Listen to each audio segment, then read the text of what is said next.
بسم اللہ الرحمن الرحیم۔ السلام علیکم۔ ظہر نالج ٹی وی دیکھنے والے معزز دوستوں کو ایک بار پھر خوش آمدید۔ آج کا واقعہ حضرت ہود علیہ السلام کے بارے میں ہے، جن کی قوم پر اللہ تعالیٰ نے ان کی نافرمانی کی وجہ سے 2 بار عذاب بھیجا۔ ویڈیو شروع کرنے سے پہلے آپ لوگوں سے گزارش ہے کہ چینل کو سبسکرائب کر دیں اور بیل آئیکن کا بٹن دبا دیں تاکہ آئندہ بھی آپ کو ایسی ویڈیو دیکھنے کو ملے۔ جزاک اللہ۔ حضرت نوح علیہ السلام کی قوم پر آنے والے عذاب کے بعد عاد کی قوم کو اللہ تعالیٰ نے بے پناہ طاقت اور طرح طرح کی نعمتیں عطا فرمائی۔ طوفان تھمنے کے بعد عاد کی قوم یمن اور عمان کے درمیان احقاف نامی وادی میں آ کر آباد ہو گئی۔ عاد اصل میں ایک شخص کا نام تھا جو نوح علیہ السلام کے بیٹے سام کی اولاد میں سے تھا۔ جوں جوں وقت گزرتا گیا اس شخص کی نسل قوم عاد کے نام سے مشہور ہو گئی۔ عمان سے لے کر یمن تک عاد کی بستیاں تھیں۔ ان کی زمینیں اور باغات بڑے سرسبز و شاداب تھے۔ ان کے قد بہت لمبے اور جسم خوب طاقتور اور چوڑے تھے۔ دوسری قوموں کے لوگ ان کے سامنے بہت کمزور نظر آتے تھے۔ وہ جس قوم سے بھی لڑتے اس پر فتح پا لیتے، اسی لیے دوسری قومیں ان سے خوف زدہ رہتی تھیں۔ اللہ تعالیٰ کا بھی ان پر خاص کرم تھا۔ اللہ نے ان کی ہر چیز میں برکت ڈال دی تھی۔ ان کی وادی اونٹوں، گھوڑوں اور بکریوں وغیرہ سے بھر گئیں۔ بارش اور پانی کی فراوانی کی وجہ سے ان کی فصلیں بھی خوب اچھی ہوتیں۔ غرض اللہ تعالیٰ نے ہر لحاظ سے ان پر اپنی نعمتوں کی بارش کی، جس سے وہ خوب ترقی کرنے لگے۔ جب ان کی دولت اور اولاد بہت زیادہ ہو گئی اور کوئی دوسری قوم ان کو شکست بھی نہ دے پائی تو وہ غرور میں آ گئے۔ اللہ کا شکر ادا کرنے کی بجائے وہ یہ سمجھنے لگے کہ یہ سب ان کے بتوں کی مہربانی ہے جن کی وہ پوجا کرتے ہیں۔ اللہ تعالیٰ کو جو گناہ سب سے زیادہ ناراض کرتا ہے اور جس کو اللہ تعالیٰ نے بہت بڑا ظلم قرار دیا ہے وہ شرک ہے۔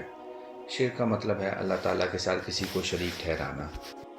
بتوں وغیرہ کی پوجا شرک کی ایک ایسی قسم ہے جس میں ماضی کی اکثر قومیں مبتلا رہی تھیں اور اسی وجہ سے ان پر اللہ کا عذاب نازل ہوتا رہا تھا۔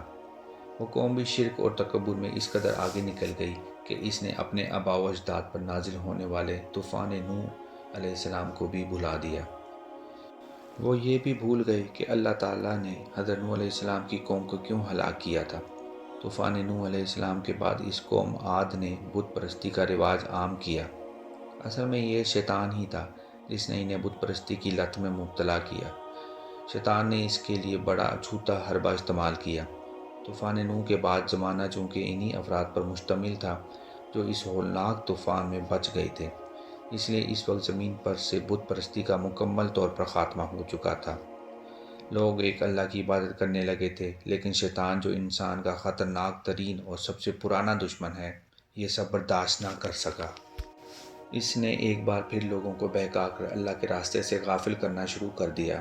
جو لوگ ماضی میں فوت ہو گئے تھے اور ان کے رشتہ دار انہیں بہت زیادہ یاد کرتے تھے، شیطان نے ان کے دل میں یہ خیال ڈال دیا کہ تم اپنے ان نیک رشتہ داروں کے بت بنا کر رکھ لو تاکہ ان کی جدائی کا دکھ تمہیں زیادہ تکلیف نہ دے۔ ان لوگوں نے شیطان کے بہکاوے میں آ کر ایسا ہی کیا اور آہستہ آہستہ ان میں بتوں کی پوجا کا رواج عام ہو گیا۔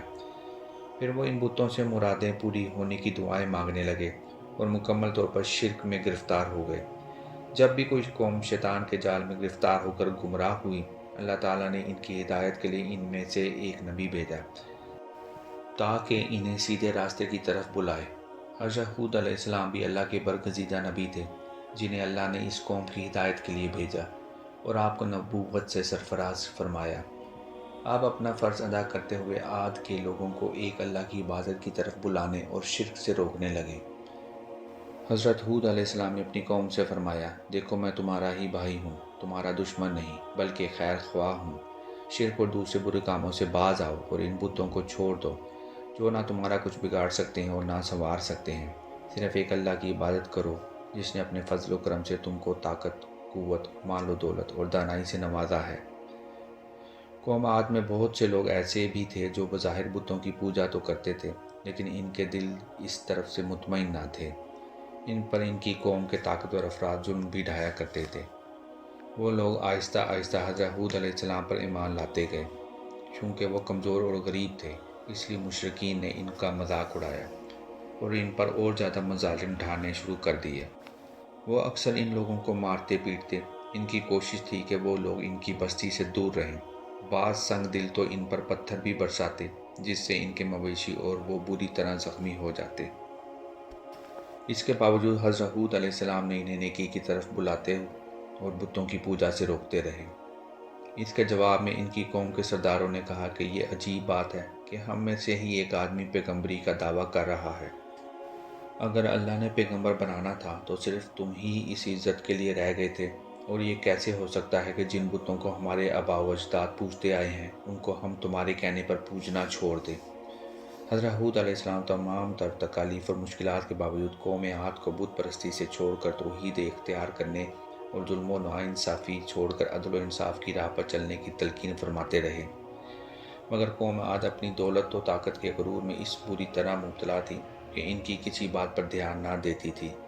جب لوگوں نے حضرت ہود علیہ السلام کی کوئی بات نہ مانی اور الٹا آپ پر ظلم و ستم کی انتہا کر دی تو اللہ تعالیٰ کی طرف سے ان پر پہلا عذاب یہ آیا کہ 3 سال تک بارش بند ہو گئی۔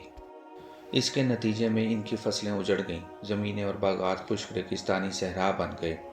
ان کے دلوں پر شیطان نے اس قدر مضبوط جال ڈال رکھا تھا کہ ان سب سختیوں کے باوجود وہ نہ تو حضرت ہود علیہ السلام کی مخالفت سے رکے اور نہ ہی شرک و بت پرستی سے باز آئے۔ اس موقع پر حضرت ہود علیہ السلام نے انہیں ایک بار پھر اللہ کے عذاب سے ڈرایا اور خبردار کیا کہ بتوں کی پوجا سے بعد آ جاؤ اور ایک اللہ پر ایمان لا کر ظلم سے رک جاؤ، لیکن ان کے دلوں پر تو مہر لگ چکی تھی۔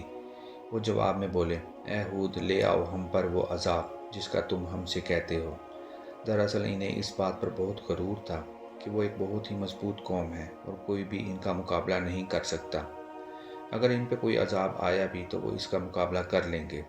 حضرت ہود علیہ السلام کو یہ جواب بھی انہوں نے اسی غرور میں آ کر دیا تھا۔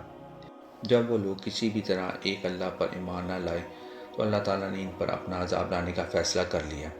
اللہ تعالیٰ نے حضرت ہود علیہ السلام کو وحی کے ذریعے اس عذاب کی پیش کی اطلاع دی اور حکم فرمایا کہ اپنے اہل ایمان ساتھیوں کے ساتھ اس علاقے سے دور نکل جائیں۔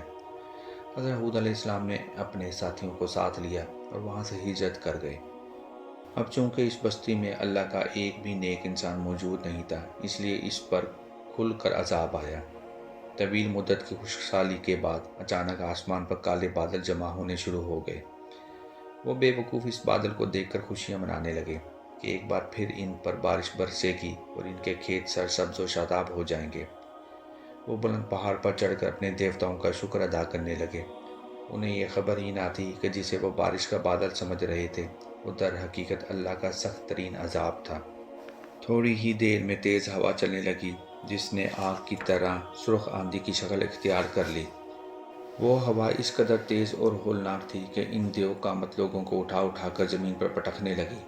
اس آندھی میں بجلی کی کڑک جیسی آوازیں بھی تھیں جس سے ان کے دل پھٹ رہے تھے اور وہ ایک ایک کر کے بدترین موت کا شکار ہوتے چلے جا رہے تھے۔ کئی دنوں تک ان پر شدید قسم کی آندھی کا عذاب مسلط ہوا جس نے ان کے رہے سہے باغات اور محلات کو تباہ کر دیا۔ تیز آندھی سے ان کے آدمی اور جانور ہوا میں اڑتے اور پھر سر کے بل آ کر گرتے تھے۔ اس طرح یہ قوم عاد پوری ہلاک کر دی گئی۔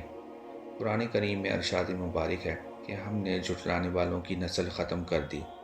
اس کا مطلب بعض حضرات نے یہی قرار دیا ہے کہ اس وقت جو لوگ موجود تھے وہ سب فنا کر دیے گئے، یوں ان کی نسل بھی ختم ہو گئی اور اب ویسے انسان نہیں پائے جاتے۔ اللہ تعالیٰ نے اپنے نیک بندوں کو کس طرح اس طوفان سے محفوظ رکھا۔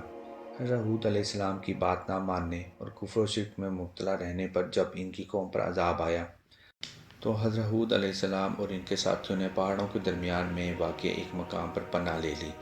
یہ عجیب بات تھی کہ اس طوفانی ہوا سے بڑے بڑے محلات تو مٹی کا ڈھیر ہو رہے تھے، مگر اس مقام پر ہوا نہایت آرام سے اور نرم ہو کر داخل ہوتی تھی۔ حضرت ہود علیہ السلام کے سب دوست عین آندھی کے وقت بھی اسی جگہ محفوظ بیٹھے رہے اور ان کو کسی قسم کی تکلیف نہیں ہوئی۔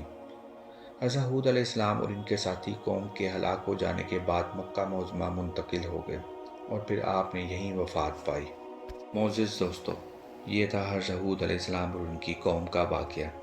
اگر واقعہ آپ کو پسند آیا ہے تو ویڈیو کو لائک کر دیں اور چینل کو سبسکرائب کر دیں اور بیل آئیکن کا بٹن دبا دیں تاکہ آئندہ بھی آپ کو ایسی ویڈیو دیکھنے کو ملے۔ جزاک اللہ۔